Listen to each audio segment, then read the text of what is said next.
queridos alunos do terceirão 2020. 2020 que tá difícil, né, de entender esse ano maléfico. Vamos lá, galera, sejam bem-vindos ao canal do Ducracia, mais uma aula correção das atividades propostas pelo Estado de Minas Gerais, né, nos planos de estudos tutorado, e dessa vez, eu acho que dessa vez até que enfim nós vamos falar de algo mais sério, porque parece que o Estado não estava levando vocês a sério. Eu estava achando as atividades muito chulas, muito pequenas para o nível de vocês. Tá, tudo bem que essa aí foi mediana, né? Mas nós estamos falando de economia, beleza? E isso aí já nos dá um norte, porque tenham certeza, economia é um tema que vocês precisam saber, sim, saber os motivos, principalmente nós aqui, né, cabo-verdenses, que dependemos tanto desse ouro negro, esse ouro negro que se encontra em toda a padaria, o café. Nós vamos falar de café, nós vamos falar de café, dessa economia que rege a sociedade e por vários motivos, por conta dela, nós não industrializamos também. Enfim, cada um com o seu coronel, né? E voltando lá nesse período coronelista, nós vamos trazer o declínio do café no Brasil. Mas antes de começar as atividades, eu queria fazer uma pequena explicação sobre o porquê da atividade, né? O Brasil passa aí, vocês que entraram lá nos links, vocês devem ter entendido do porquê de falar do café, né? O Brasil passa aí por vários ciclos de produção, né? São ciclos importantes, vindo lá desde a extração do pau-brasil, passando pela produção de cana-de-açúcar, depois descendo com a produção aurífera, né? A extração do ouro, depois a plantação de algodão para as empresas de produção têxteis, né? Tecido, e por último o café, mas o café que até hoje, né, tem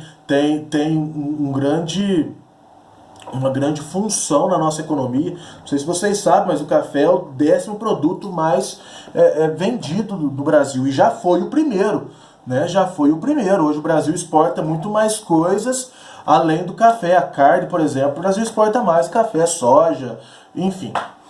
E é sobre isso a atividade de hoje, né? No período ali, no comecinho da República, quando os fazendeiros, por pressão dos coronéis das fazendas, a escolha de permanência do café como produto principal. Vamos entender esse tempo. Nós estamos aí no início da República, dos anos de 1900, enquanto a Inglaterra, França, Alemanha já estão todos industrializados, né? Estados Unidos nem se fala, e o Brasil ainda escolhe ficar numa produção agrária, né?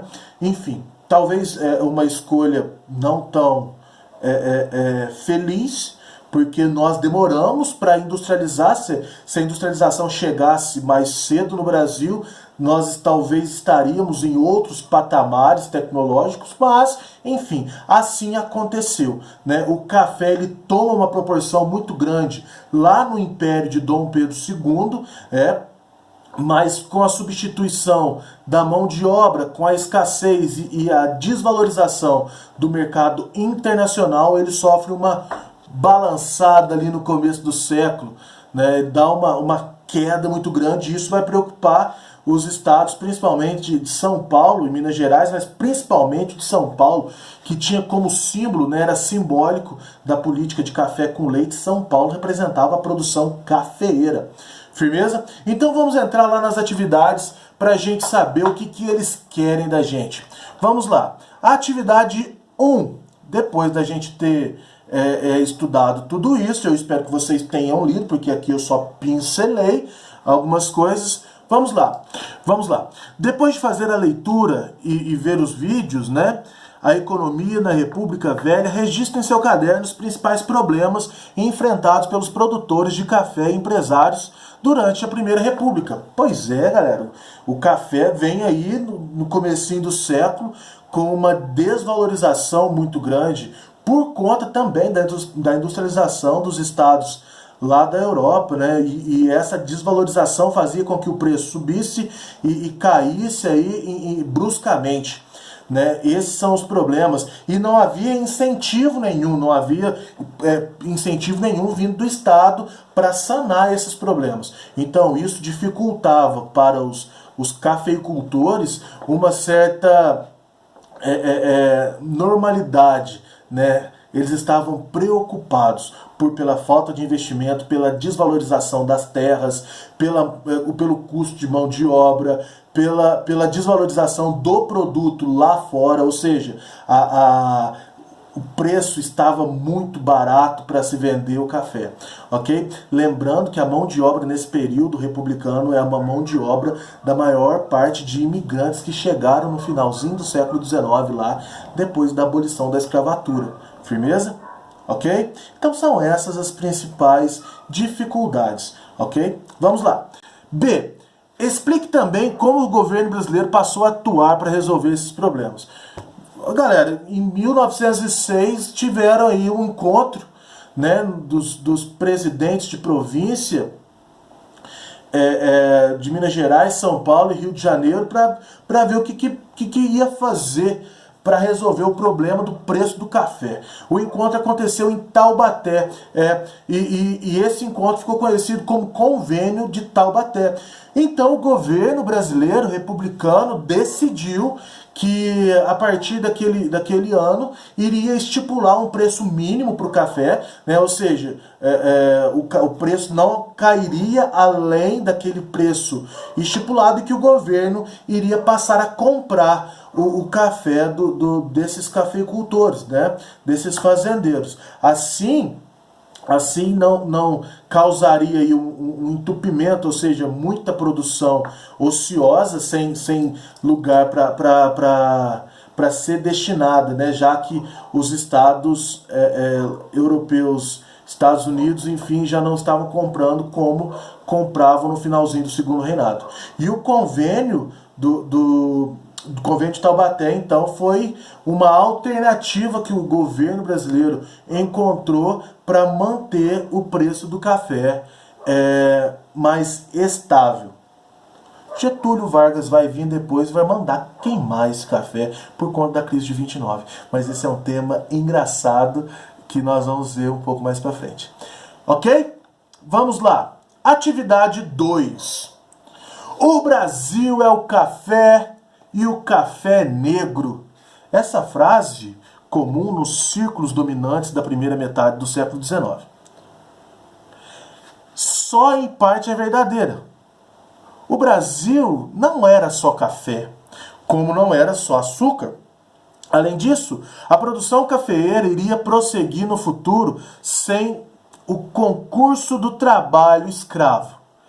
Mas não há dúvida de que nesse período boa parte da expansão do tráfico de escravos se deveu às necessidades da lavoura de café. Ok, Boris Falso faz essa afirmação, né, em 1998, e vamos ler as afirmativas, e ali já fala, analise as assertivas em relação ao texto acima e depois copie em seu caderno a opção ou opções corretas. 1. Está dizendo a 1 ali, ó, o café brasileiro se desenvolveu com uso exclusivo da mão de obra do imigrante europeu nas fazendas de Minas Gerais e São Paulo.